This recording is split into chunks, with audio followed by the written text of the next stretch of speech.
দেবাদিদেব মহাদেবের এই একটি মন্ত্র স্নানের পর বা রাতে ঘুমানোর আগে 28 বার বা 108 বার জপ করলে পূরণ হবে সকল মনস্কামনা। কেউ কেউ বলেন এই মন্ত্রের কাজ নাকি ম্যাজিকের মতো। ছোট্ট এই মন্ত্র পাঠে দূর হয় সকল রোগ শোক তাপ পাপ, হয় আর্থিক উন্নতি, সব কাজ হয় সফল। এই মন্ত্রের ঐশ্বরিক ক্ষমতার ফল নাকি পেয়েছিলেন স্বয়ং রামচন্দ্র।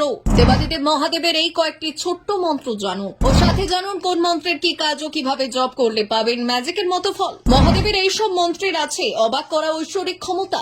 রোজ জপ করলে জীবনে ঘটবে ম্যাজিক, জানুন। হিন্দু ধর্মের 18টি মহাপুরাণের মধ্যে অন্যতম গুরুত্বপূর্ণ হল শিবপুরাণ। এই পুরাণে মহাদেবের জ্যোতির্লিঙ্গের মাহাত্ম্য বর্ণনা করা হয়েছে এবং মহাদেব সম্পর্কিত কাহিনী বর্ণিত আছে। শিবশঙ্কর দেবতাদেরও উপাস্য হওয়ায় তার আরেক নাম মহাদেব। তাকে দেবাদে দেব বলা হয়ে থাকে। খুব সামান্য পুজোর আয়োজনেই তাকে তুষ্ট করা হয়। বলা হয়ে থাকে মাত্র একটি বেলপাতা পেলেও প্রসন্ন হন মহাদেব, কারণ পুজোর উপকরণ নয়, মনের ভক্তি তার কাছে প্রধান বিচার্য। মহাদেবের আরাধনা করে নবগ্রহের কুপিত দশা শান্ত করা সম্ভব। এই মন্ত্রগুলি নিয়মিত জপ করলে মহাদেব প্রসন্ন হন ও তার আশীর্বাদে জীবনের সব সমস্যা দূর হয়। বলা হয় এই মন্ত্রগুলি নাকি ম্যাজিকের মতো কাজ হয়। মহাদেবের কোন মন্ত্রের কি কাজ ও কখন এই মন্ত্র কিভাবে জপ করলে পাবেন দারুণ ফল, জানুন। মহাদেবের সব থেকে কার্যকরী মন্ত্র জেনে নিন। শিবপুরাণ অনুসারে মহাদেবের সব থেকে কার্যকরী এই মন্ত্রগুলি ও তাদের ম্যাজিকের মতো উপকারিতা।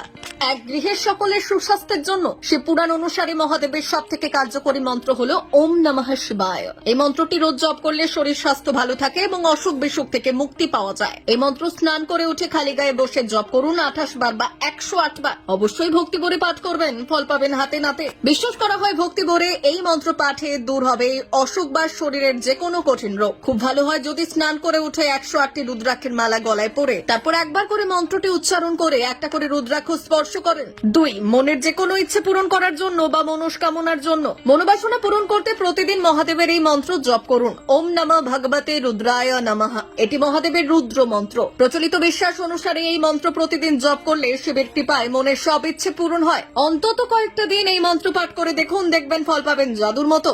অবশ্যই রাতে ঘুমানোর আগে ভালোভাবে হাত মুখ ধুয়ে পরিষ্কার পরিচ্ছন্ন হয়ে এই মন্ত্র হাত জোড়ো করে পাঠ করবেন 28 বার বা 108 বার। 3, আর্থিক সংকট দূর করতে, আর্থিক সমস্যা থেকে মুক্তি পেতে শিব গায়ত্রী মন্ত্র ওম তৎপুরুষায়াত ভিদামহে মহাদেবায়া ধীমহি তন্ন রুদ্র প্রচোদয়াৎ প্রতিদিন জপ করুন। বৈদিক জ্যোতিষ অনুসারে এই মন্ত্র প্রতিদিন জপ করলে আর্থিক সংকট দূর হয় এবং জীবনে সুখ ও সমৃদ্ধি আসে। অবশ্যই 3 বেলা এই মন্ত্র জপ করুন। প্রতিদিন ঘুম থেকে উঠে বিছানায় থাকা অবস্থায় ও স্নান করে উঠে এবং রাতে ঘুমানোর আগে অন্তত 28 বার এই মন্ত্র জপ করুন। 4, দীর্ঘ জীবনের জন্য, দীর্ঘ জীবন লাভ করতে প্রতিদিন জপ করুন মহাদেবের মহামৃত্যুঞ্জয় মন্ত্র। এটি হলো ওম ত্রিম্বাকম যজমাহে সুগন্ধিম পুষ্টিবর্ধনম উর্ভারু কামিভ বন্ধনান মৃত্যুমূর্খিয়া মমৃতাৎ। শিবপুরাণ অনুসারে এই মন্ত্রটি অত্যন্ত কার্যকরী। প্রতিদিন এই মন্ত্র জপ করলে অকাল মৃত্যুর ভয় থাকে না। এছাড়া প্রতি সোমবার এই মন্ত্র বাড়ির শিবলিঙ্গের সামনে পাঠ করুন, এতেও ফল পাবেন ম্যাজিকের মতো। 5,